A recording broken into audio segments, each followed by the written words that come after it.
I'd like to call this meeting to order of the Pinson City Council, February 3rd, 2022.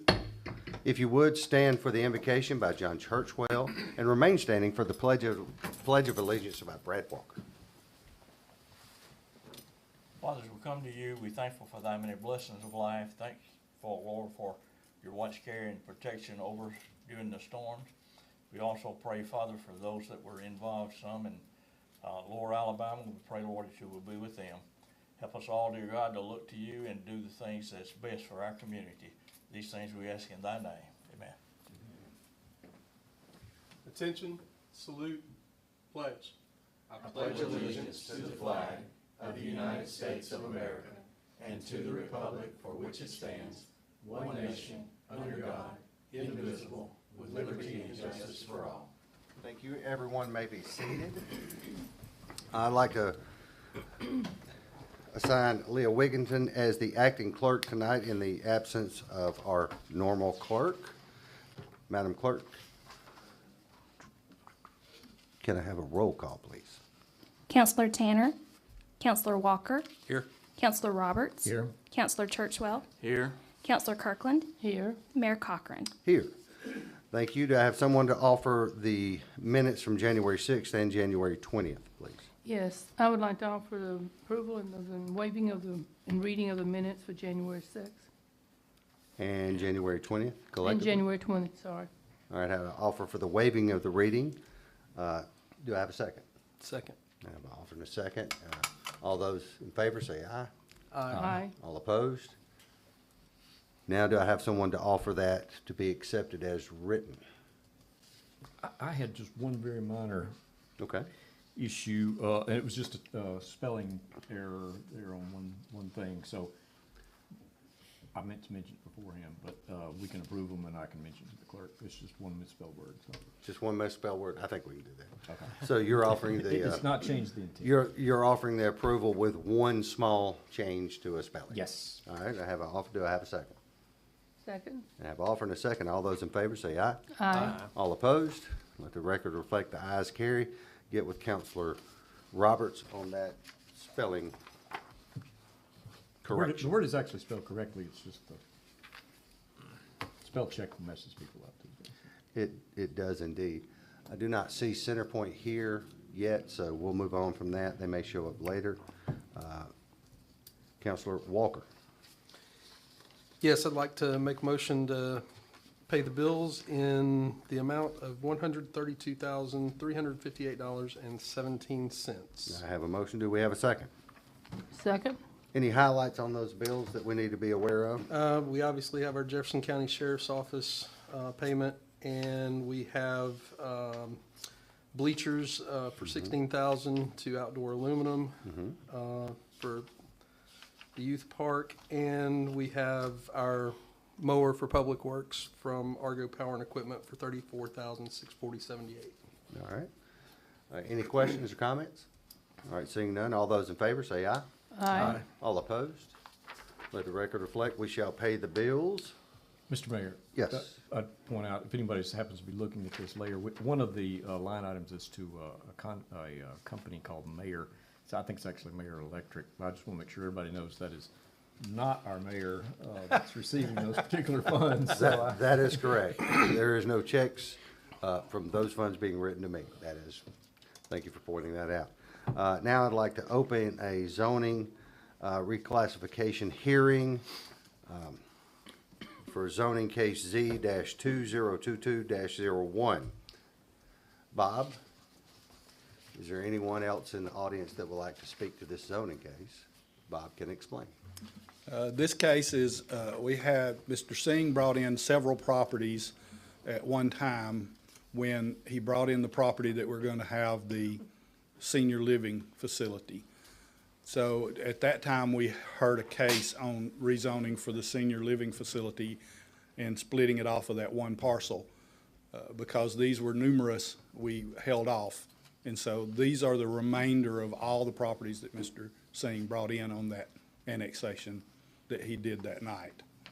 If you roll up to the map, you'll see one big white spot in the middle, and that's the spot we took care of before.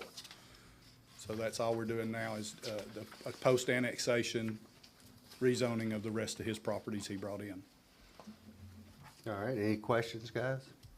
So is so the zoning will now all match? All his will, except for, of course, the place where we're putting the senior living facility. Just housekeeping, basically putting it in in our zoning, which was like the zoning it was when it was in the county. It's all gonna be agriculture. Okay, all right. It And had that some could- split zoning, but we're just putting it all in Could agriculture. change later. Any additional comments from anyone? All right, I'd like to close that case then. Let's see. All right, so I have an ordinance. Is there anyone that would like to offer that ordinance for the zoning change? So offered. I have an offer. Do I have a second? Second. And this does come with, obviously, like I say, it's just changing from the Nomenclature. county to the city. All right, so can I get a roll call for unanimous consent, please? Counselor Walker, Yes. Counselor Roberts. Yes. Counselor Churchwell, Yes. Counselor Kirkland, Yes. Mayor Cochran. Yes. All right, unanimous consent passes. Any additional questions or comments on the main ordinance? All right, seeing none, can we have a roll call on the main ordinance, please? Counselor Walker, Yes. Counselor Roberts. Yes. Counselor Churchwell, Yes. Counselor Kirkland, Yes. Mayor Cochran. Yes, and let the record reflect that passes as ordinance number 2022-03. Welcome to your new zoning. Next, I would like to continue a case for abatement at 5237 Dewey Heights Road. Reopen that, continuing that.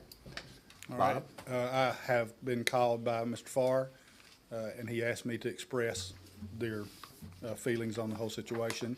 To remind you, bring you back up to speed if you weren't here, the brother that lived on the property in the mobile home passed away. And no one knew of any of the situation there.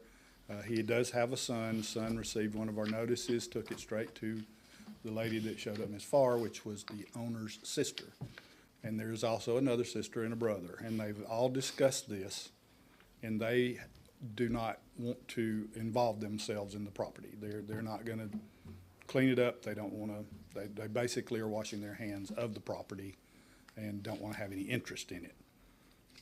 That brought up two different things about whether or not turning over the property to the city or whether or not we just do the abatement and the taxes will eventually lapse and we may or may not see it available the way the city can acquire property from the state.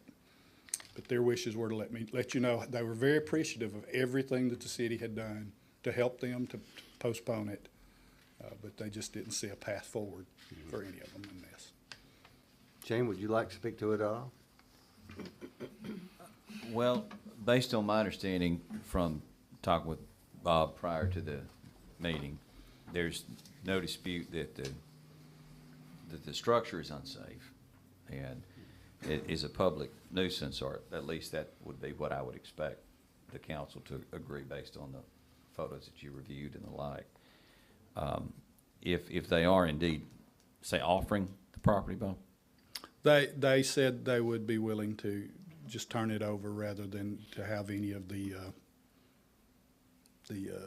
paperwork / aggravation of any future correspondence or need to do anything. Then I. Let me ask you this question. Yes, sir. We've already ordered the abatement of the property next door to it, basically, and are getting ready to execute that. We could proceed with the abatement tonight, wouldn't matter.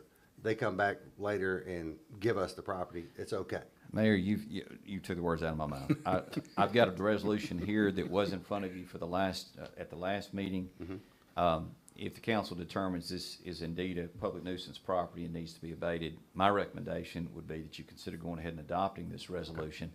That would then that would begin the process under the law that would enable Bob to, and the city to enter upon the property and abate the structure. If they, in the meantime, would like to donate it to the city, obviously, quitclaim deeds and things like that have to be put together, and that may take some time in and of itself. But you know that you can do this tonight with respect to the public nuisance. And should you accept a quitclaim deed prior to this happening, then it's the city's own property anyhow, and it can tear it down. So this would at least begin that process.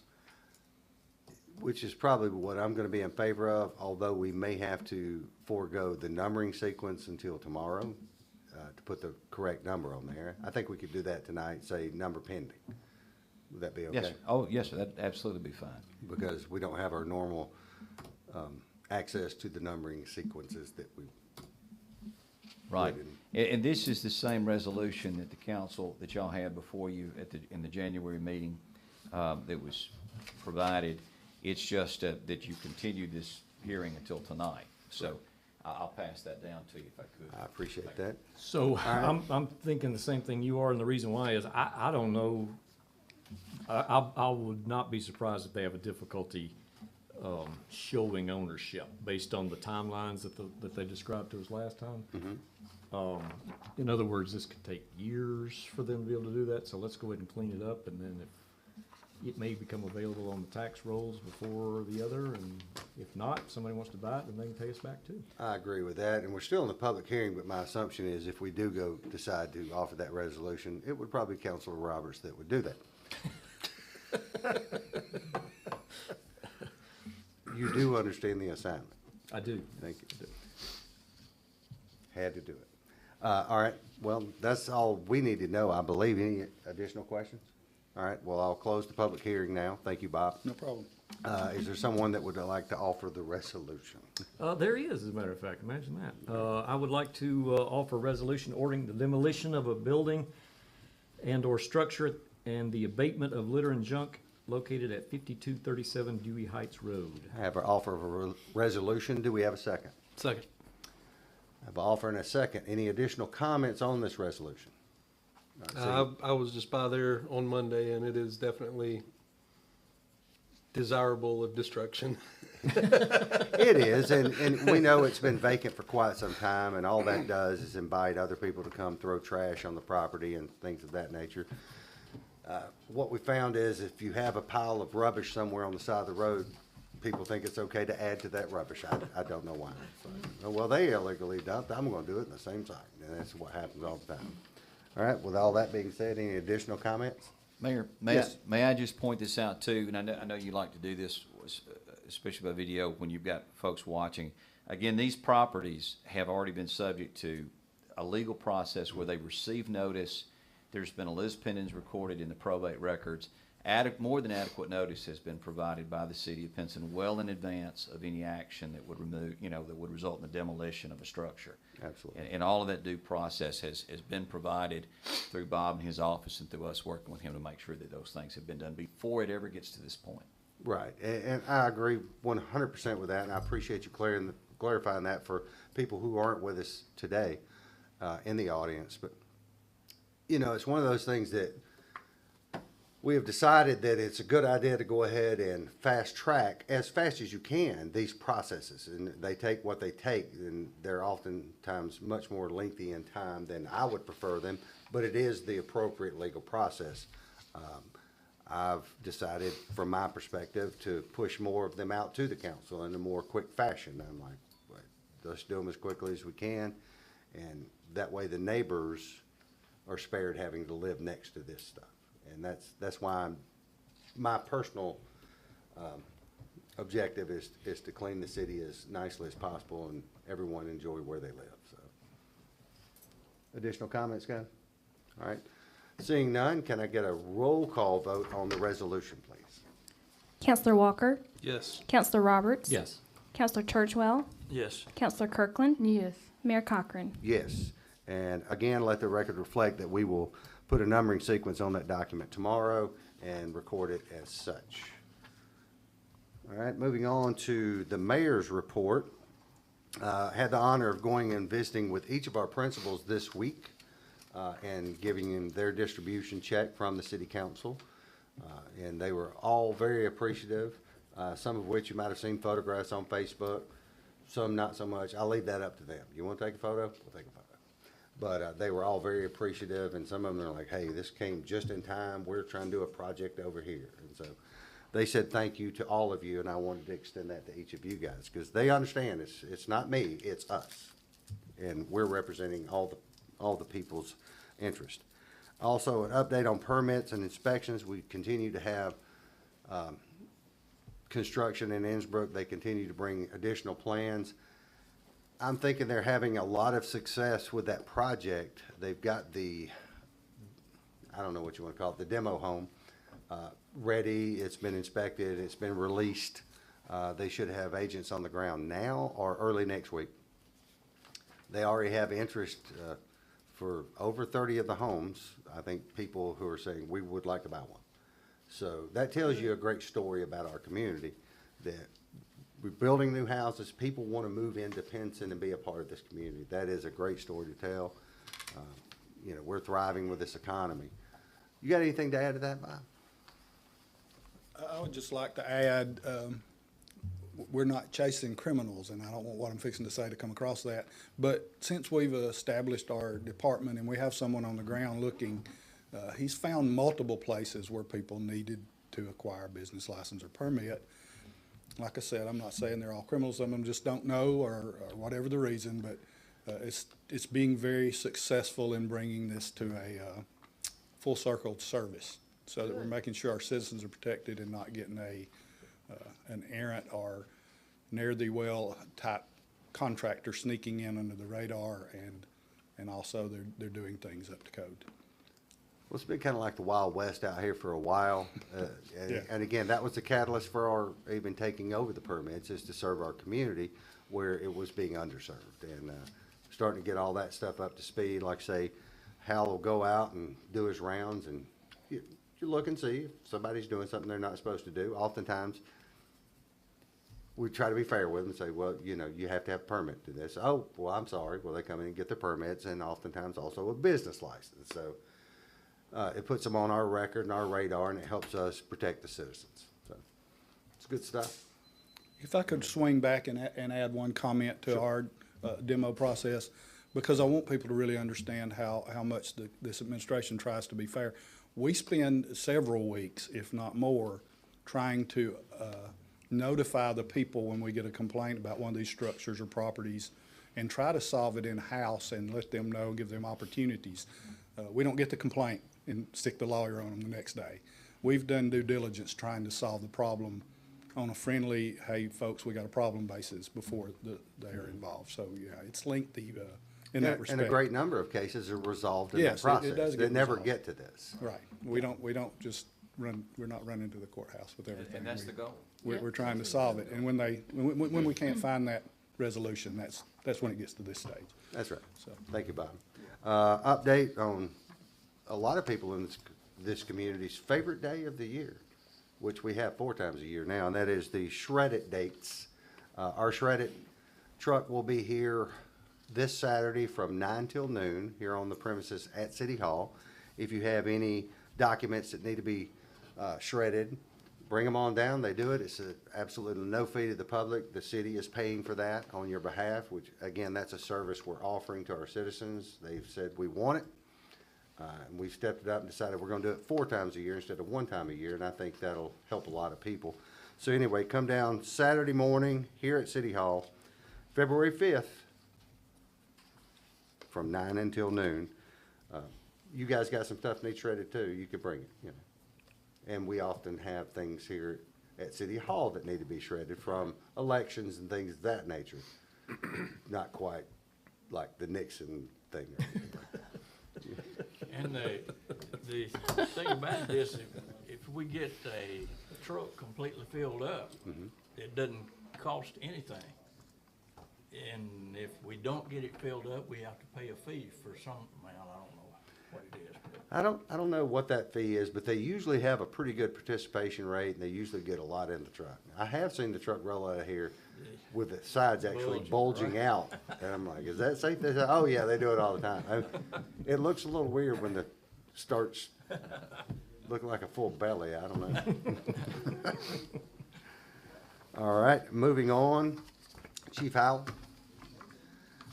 Chief Howell wanted to address us tonight as it pertains to the allocation of money we awarded last year as a one-off, and said we will review it on a year-by-year basis until it becomes unnecessary. And that was the supplement we gave to them for incentives on people's pay to help you attract and retain people in the department. Tonight, my understanding is you're coming saying you would like to continue that for at least another year. And to demonstrate that, you're gonna say, here's the successes we have. Here's what we've been able to do with it. And I think a year from now, perhaps we won't have to, at least we hope we won't have to. How do you get there? Because you'll have a new ambulance by then, or there'll be a lot of things in place. Yes, sir. That's exactly right. It's been a tremendous blessing for us. As you know, this time last year, just prior to this being approved for us, like everyone, we're having a hard time keeping paramedics, finding paramedics, making it worthwhile for them to come work for us in the first place. Because at the time, we were paying $14 an hour roughly for just paramedics to come in. Through y'all's assistance, we were able to up that to starting at 16. Some got more, which if they work all their shifts, I mean, that's 48, 50 grand a year, which is a lot more than we've ever been able to pay before. It has had a tremendous impact. It's allowed us to man both of our ambulances 90+% of the time now. Back before this happened, there were days where we would just have one paramedic on duty in the district, and I would be there covering the fire district as the paramedic so we could have one on the transport.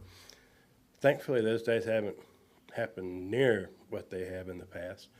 In fact, we've had more times now where we have both of the transports at the hospital and still have another call and, call on Centerpoint or somebody to come assist us. And although it's not about income from our standpoint, the best way I could think to show y'all the impact it's had was our yearly operations report for our transport to show compare 2020 to 2021 when we didn't have the money when we did.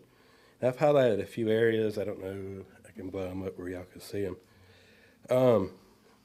Obviously, the far right is the 2020 numbers, and the number there in the middle, year to date, this was through December. So, our budget year's October to September. They keep these on a calendar year instead.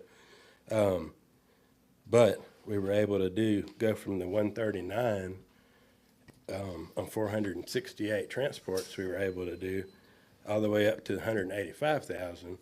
And although it says 476, there were actually 502 transports. So we had 34 more transports we were able to pick up throughout the year than we were able to the year prior. And I'll explain that in a minute, but we were going through a software change of how we were doing our reporting towards the end of December, so it kind of got messed up on the actual numbers.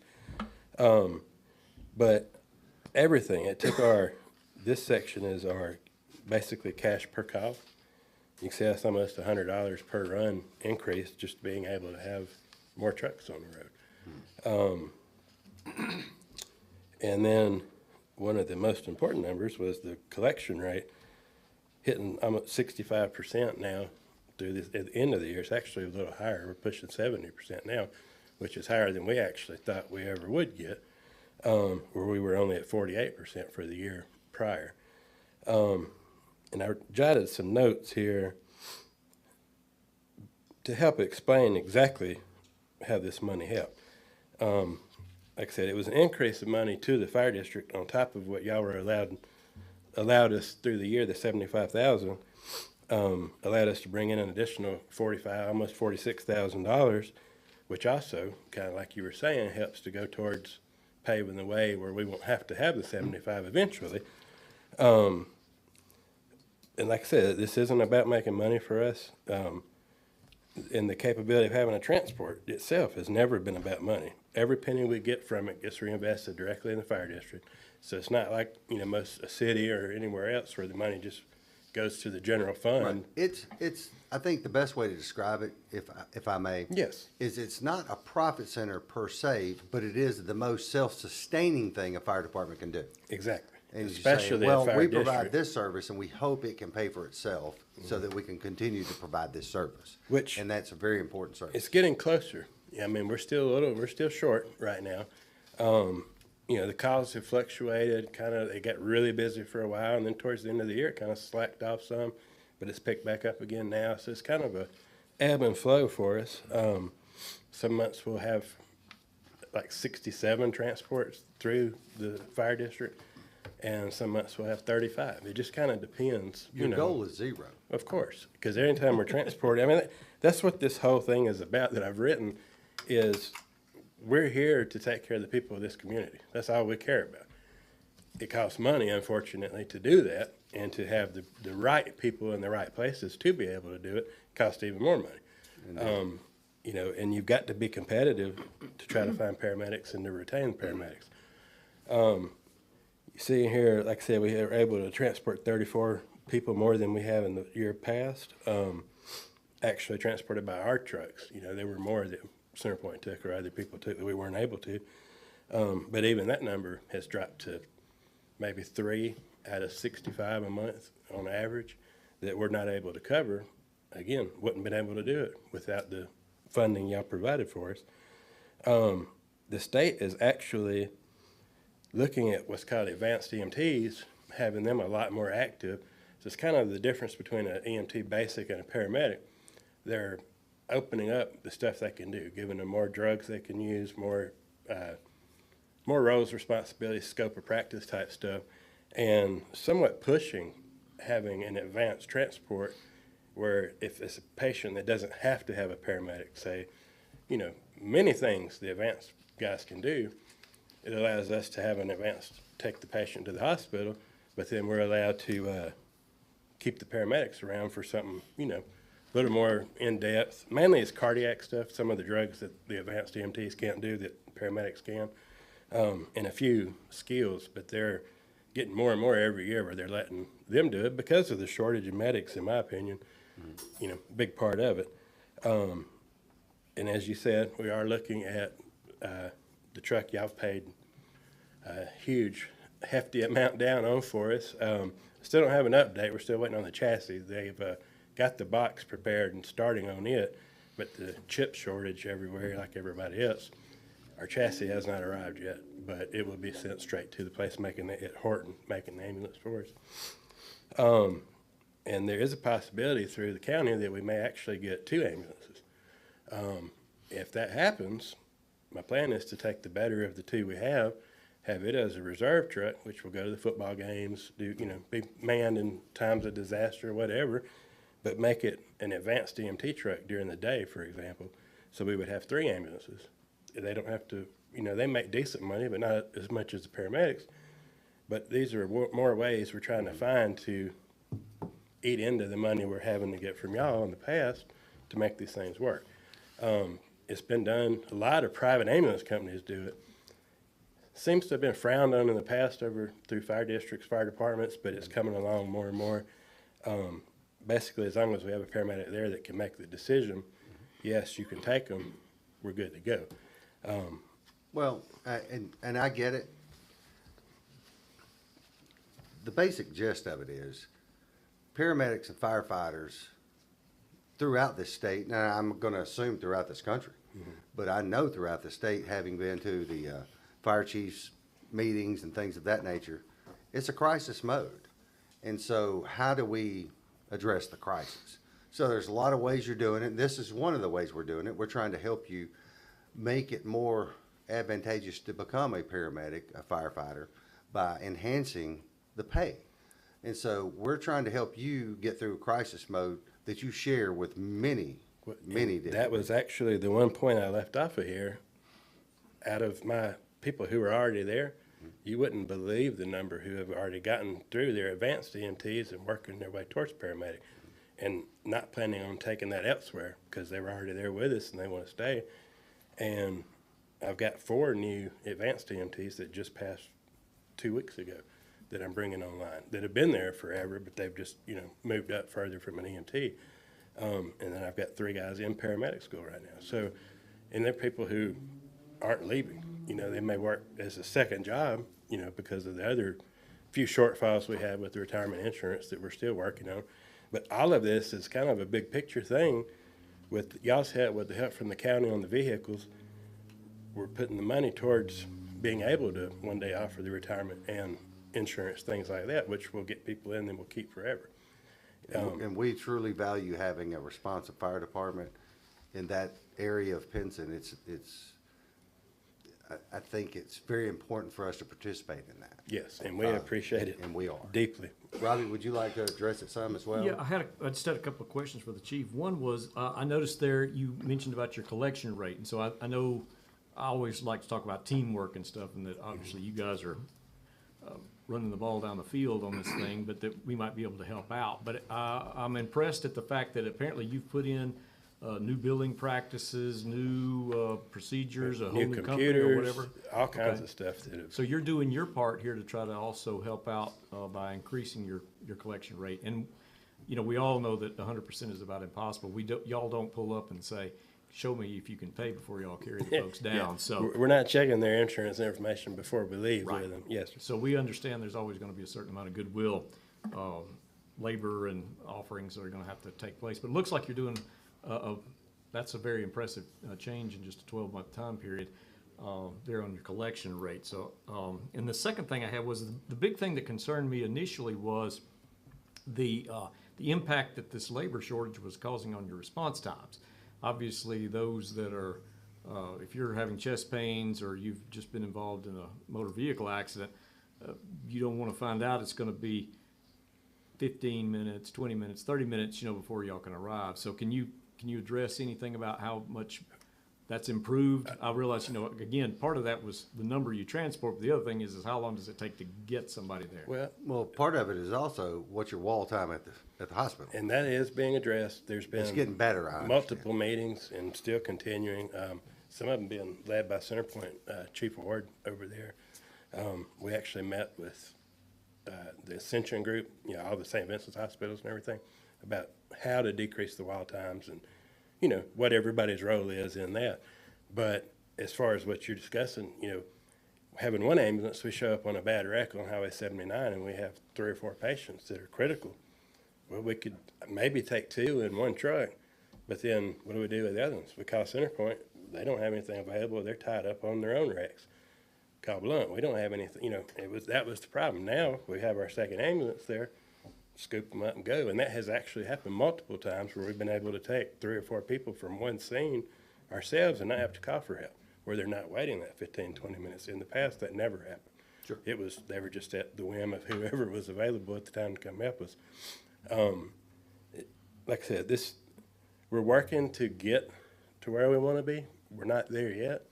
But every day, that's our whole goal. I mean, for the first time in many years, we finished the last year with a surplus that we put in the savings to save towards these other things. It wasn't a lot, but it was better than, having to get a line of credit or something to get through the year.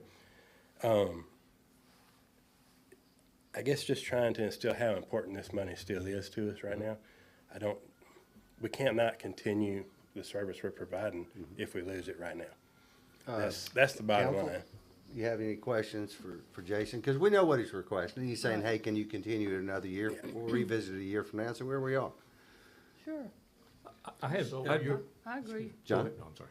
So John? we're talking about $75,000.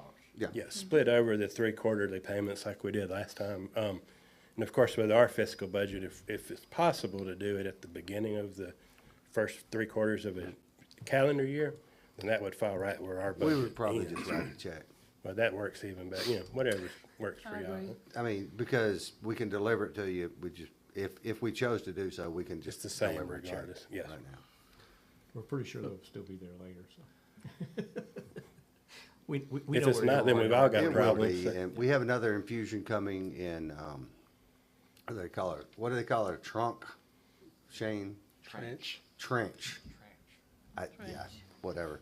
You get these accountants together and then mix them in with politicians in Washington, there's no telling what type of words they're gonna use for anything. That's a direct compliment to my wife, the accountant. But I'll probably pay for that when I get home. That's okay. But we expect our next infusion of cash come July. So we should be fine with that. And we have also found a way that we can use a one-time deduction, which frees our money up a lot more, although for this particular purpose, it was totally by the book. Right, it And follows the- within the scope of what they had written, there was no try to figure it out. It was Yes. very clear. So, And that's been our holdup. I did get clarification this last week from Joe Knight that April 1st, they'll be free to start helping us. And whatever they can do for us, they're gonna help us with some of that too. So, it's just gonna be more equipment. It's not gonna be money given to us. yeah, there's, from the county, almost always gears toward equipment and Yes, things sir. of that nature, but that's great for you, because if you can get this equipment, not have to pay I for don't it out have of to this pay general those fund, yearly then you can payments use that on for them. personnel, it Yes, helps sir. everybody. Additional questions for Jason? Well, I had one other comment, and that is about the relationship with Centerpoint, being able to help them out. Does this, and I realize that they have a lot of stations and stuff on the thing here, but, I know they get slammed also. Has this allowed you to be able to be more helpful to them? Absolutely. In my opinion, they may disagree, but I believe I know for a fact, we've gotten more responses where we had somebody available to send to them. Okay. They didn't always end up needing us. Sometimes we get canceled or whatnot, but yes, it always has allowed us to send more help to them. Even Glenwood, who we have part of in the city, they're looking at possibly losing their ambulance coverage. We may start covering for them and different things. Again, it's not about money, but you have to have money to make it happen. So we have to look for revenue ideas and ways to help the community as a whole, but make sure we're focusing on our core area, and so you Josh is working with Glenwood now, so isn't he, from Fultondale? Yes. I thought he was. Yeah, there's a lot behind the scenes I'm hearing going on, so. He's got a lot of experience, and that brings valuable experience to that department, and, Yes. and as you said, they do cover part of our corporate limit. Much smaller part, Yes. but they are still an important part. I just thought it was important for folks to understand, because, we got are served by two really excellent fire districts, and, for folks that might live in the Centerpoint area, Centerpoint's district, they might say, well, what good does this do me? To let them know that, hey, any improvement for Palmerdale is an improvement for Centerpoint, and certainly vice It's a versa. constant assistance now for both of us. I mean, there's probably every 2 or 3 days at the most, at the least, that we're going back and forth to help each other. So, that's an absolute certainty. All right. Additional questions or comments, guys? I think that having been the beneficiary myself and for my mom several times from Palmerdale, I think y'all do a great job, and you came to us last year with a plan, and I think you've shown that your plan is making progress, and I'm all for it. Okay. All right. Thank you, sir. Well, thank you, Jason. All right, thank you. Is this something you guys want to vote on tonight? I can't remember what time of the year we did that last year. It was roughly, it was about the same time or a little bit early, maybe December. Might as well. Okay. Is that a motion? All right, I got a motion. And John, do I have a second? Second. I have a motion and a second to continue our support. We'll figure out what that time frame is and put it within that the way it should be, but we get that done tonight. Additional comments, guys? All right, seeing none, all those in favor say aye. Aye. All opposed? We will continue our support with that infusion for Palmerdale this year. Thank you, Jason. Before I move on to my next bit here, if I could get one of you guys from Centerpoint to come to the microphone, I'd like to ask a couple of questions as well.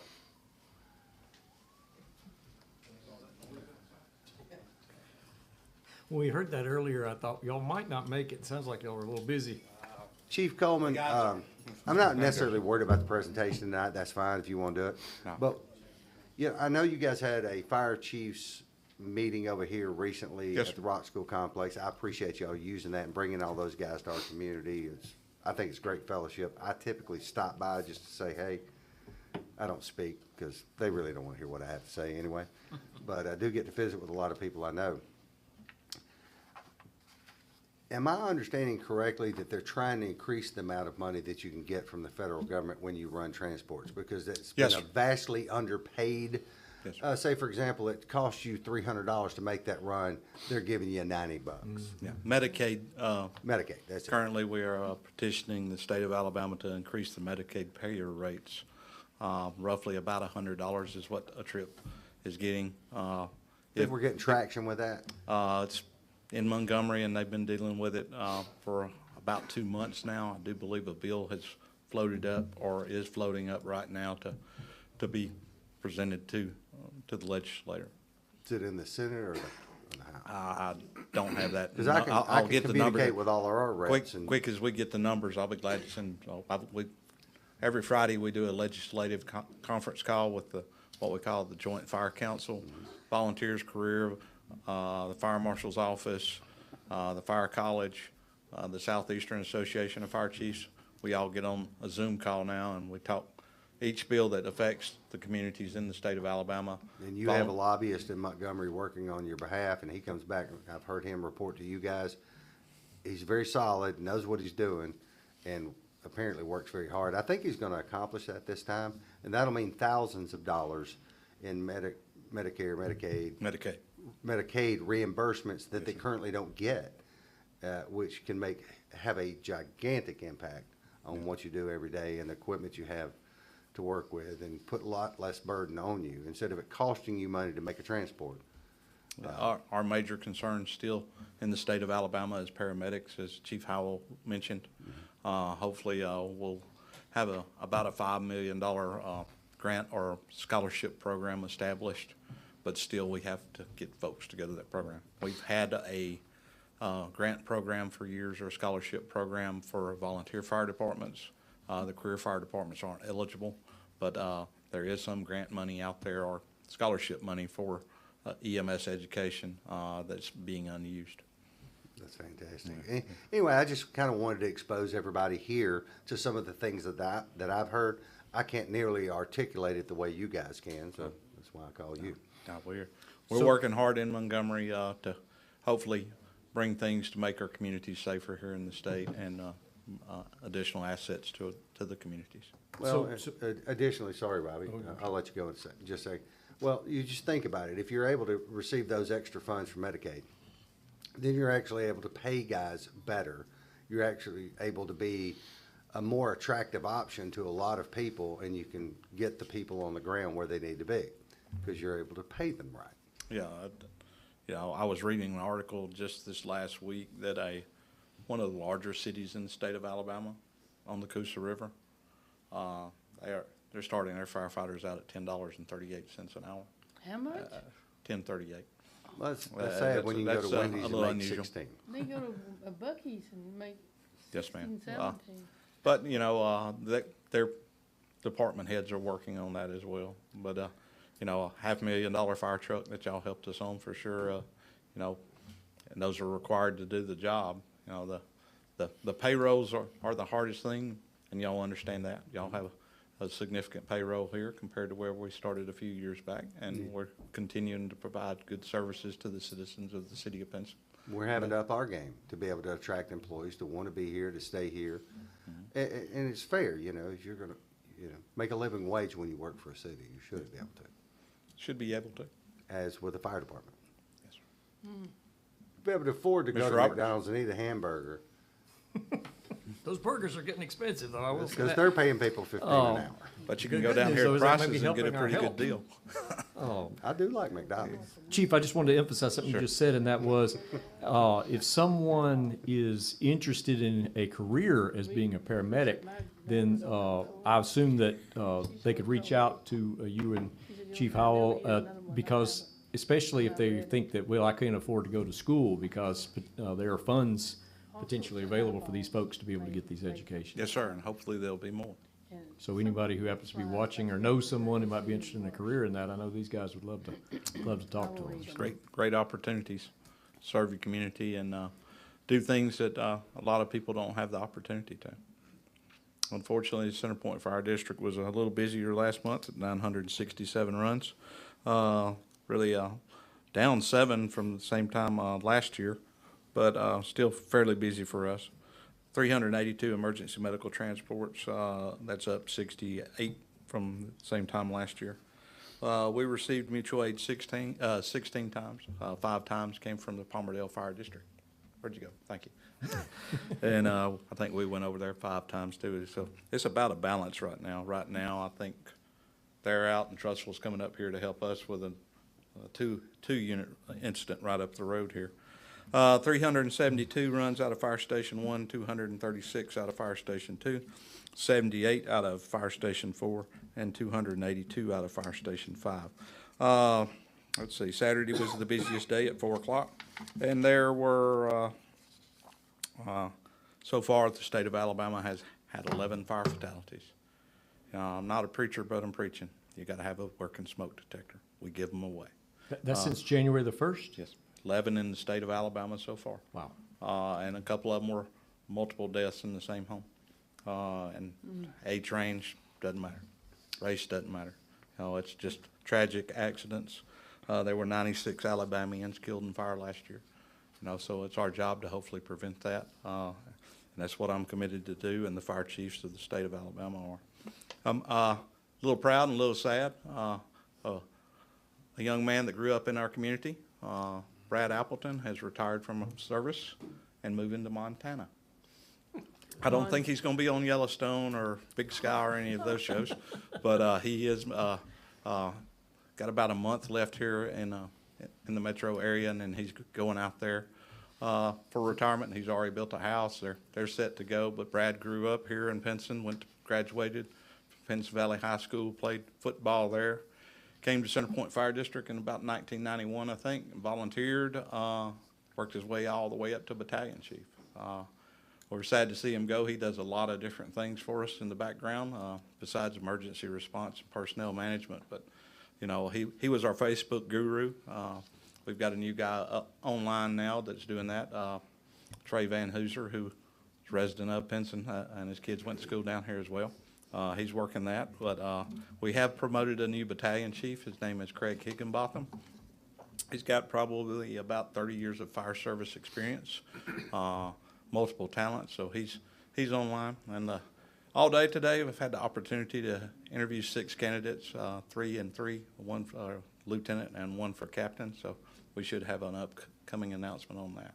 Well, I can say for myself, I know that he's had a dream of moving up to Montana or Wyoming or one of those areas up there for years and years.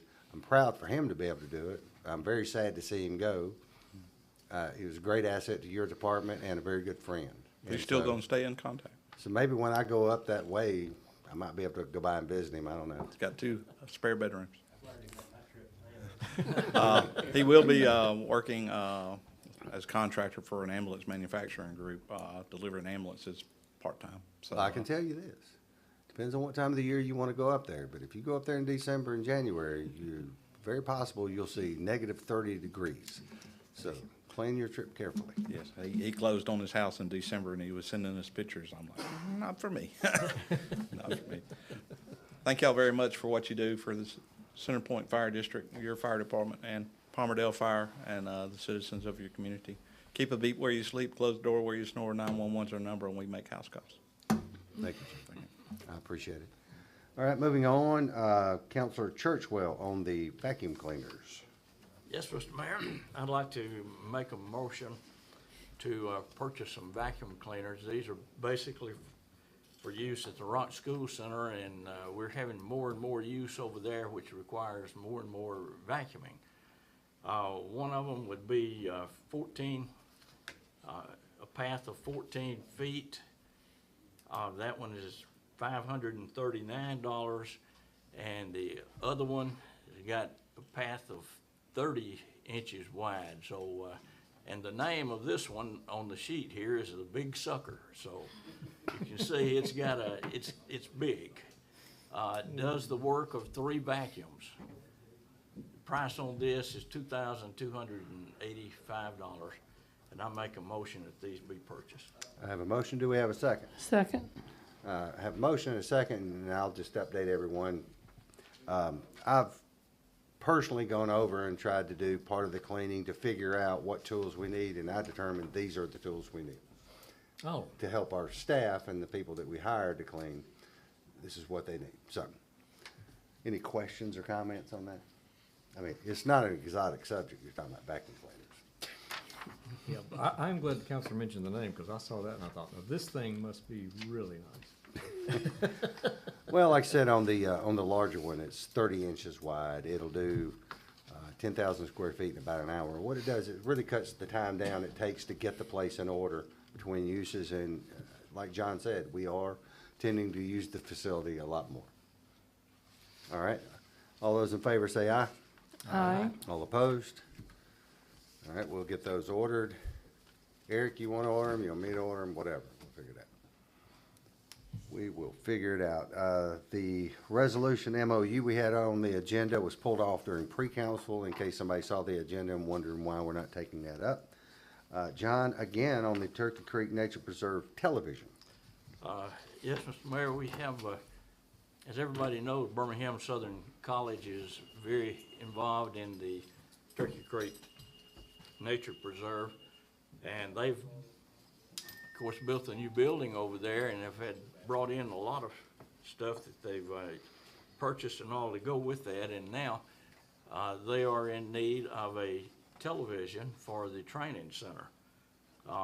This would be a huge one. It is an 82-inch TV.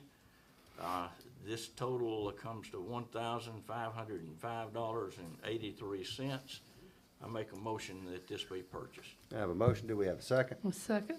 Motion and a second. Additional discussion. I know they'll appreciate it if we can provide that. They got a grant, got a lot of the technology things they needed for the grant, and this is where they fell short, this amount. So they said if we could do this, they'd appreciate it. So how soon can they take delivery? The reason I asked that question is I didn't know if it might need to be tested on a upcoming Sunday evening, perhaps. No, but you're welcome to come to my house to see the Super Bowl. I have a very I thought appropriate. 82 I have- inch you said? I have an Yeah. appropriate That's screen for that game. Very large. Well, it's not this large, but it is very clear. But you're welcome. All right, additional comments? Seeing none, all those in favor say aye. Aye. All opposed? Let the record reflect we will purchase that. We'll just send a check to the Southern Environmental Center. They're making the purchase. We'll just write them a check, basically reimbursement. And they're like government entity. We already have a contract with them, whatever the case may be, we're able to write them a check. All right, well, that's all we had on the agenda. Is there anything additional from the dais you'd like to discuss or add before we go to public comment? Robbie? These pre-councils are great for people that tend to want to ramble like me. Robbie, If you want to get the full backstory, you got to get here early. Robbie has a mouthful right there. Shane, anything you want to give us an update on? No, sir. I did share with council prior to the meeting and pre-council that there has been conversation. There's been some feedback coming from the Jefferson County Board of Education, in that what we want to do as a city is always look at what are the best situations for our community, our kids. We've seen municipalities go out and create their own school systems. Others tried to but couldn't for different reasons, sometimes very successfully, sometimes not as successfully. Well, the way you do that is you do a survey with experts. They come out and they do an assessment of what the needs are. Is it feasible in the feasibility study for your municipality to take that over? That's a conversation that's been going on in our community for quite a few years, and it's a conversation that I think we would be remiss not to have. It doesn't mean we're going to start our own school system necessarily, but it is something that you should always look at. What's best for our community, whether it be with fire department. We've already figured out we don't want to start a fire department.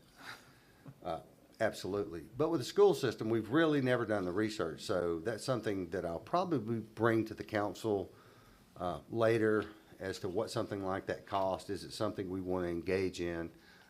The number one goal is to have the best facilities, the best teachers, the best administrators that we can have for our kids in our community. That's what everyone wants. Oftentimes in our municipality, we felt like we didn't get quite as much as some other schools in the system. That's been documented. I'm not breaking any news flash here. The truth is, there was a 1-cent sales tax passed many years ago by Jefferson County Commission that was to build new schools in this county. The way the bill was done back then, it could only be used for new construction. None of the monies could be used to fix up schools you already had or complete deficits. Fix them, get them right. It got renewed after it ran out, and now the schools only get a portion of that money.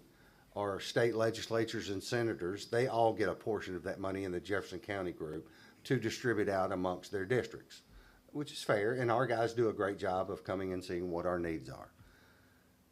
But in that entirety of money that has been spent on new construction in schools, there is one feeder pattern in the entire Jefferson County system that has never received a brand-new building. That would be the Pinson system. And I don't know about you, but it seems like it's time for us to get some new construction in the school.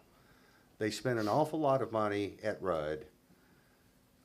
And in fairness, this council had advised them when they came with that plan, we didn't think that was a good idea. We thought they should mow the building over and start over. Last I understood, they spent $18 million on it. That is a horrible waste of money, to spend that amount of money on an old building. But we have what we have now. Some of the building still has some repairs that need to be made. There's still some mold in the building in some places. And so basically, we've got to look at what's best for our community. Is that sticking with the Jefferson County Board of Education? Is it finding a way to do our own? I have no idea. And at the end of the day, even if we want to, there's a judge that'll say whether you can or you can't, based on a lot of factors. So I say all that to make the point that I'm going to bring an idea to you guys, and I didn't want anybody to be surprised by it. I don't want the Jefferson County Board of Education to be surprised by it, that we're talking about it. It's not a secret. It's not something that they should be mad at us about, because their interest is what's best for the kids as well. But I would look forward to a brand-new high school at some point soon, and I think we're long overdue for some new construction, and I think we're also long overdue for an awful lot of maintenance in the buildings that we occupy today. That's my opinion. I'm happy for you to lend yours if anyone will want to speak to it, but I wanted to be completely open with everyone on that subject. Does anyone have any comments on that? I know it's a very broad subject. Well, my daughter's probably the most recent graduate from the high school of all of us up here, and I'm still involved with the schools even though she's not there, and I believe that there is a lot of stuff that our faculty and staff at our schools need that they're probably not getting. I agree, and that may be the case in many schools. It may be, yeah. Not trying to say we're the only one. We So- are the only one that doesn't have a new building. Additional comments? I Rob? just know that and I realize those guys, you know, they got fixed amounts of money down there, and, you know, they're trying to make the best decision for the group as a whole, but I get it. it's very frustrating, though, for our parents to visit the other schools that have received the benefits of those tax funds, knowing that we've been paying those taxes all these years. And these are all new state-of-the-art buildings and things, so, you know, certainly, Rudd is so much nicer now than what it was before, but again, we have 4 schools out here in this pattern, and you just can't keep waiting until they're in as bad a shape as what Rudd was to actually do something, so. Yeah. It impacts where people decide they want to live, especially if they have kids in school. And, you know, you go visit some of those Taj Mahals that are out there, and then you come back to ours, and you're like, okay, I'm not quite so sure. So I do think the staff that we have at our schools is fantastic, and I do Absolutely. think that I think they would excel even more if they had the facilities, but I think that even with the facilities they have, they really do a nice job. And but yeah, I think that you should always be looking to make sure you're always doing things the best you possibly can. Okay. Anyone else? All right, seeing none, I will go to the audience. Is there anyone in the audience that would like to bring public comment to the city council? All right, seeing none. Shane, you got any last words? No, sir. All right. Do I have a motion to adjourn? So moved. I have a motion. Do I have a second? Second. I have a motion and a second. All those in favor of adjournment, say aye. Aye. All opposed? Let the record reflect we are hereby adjourned.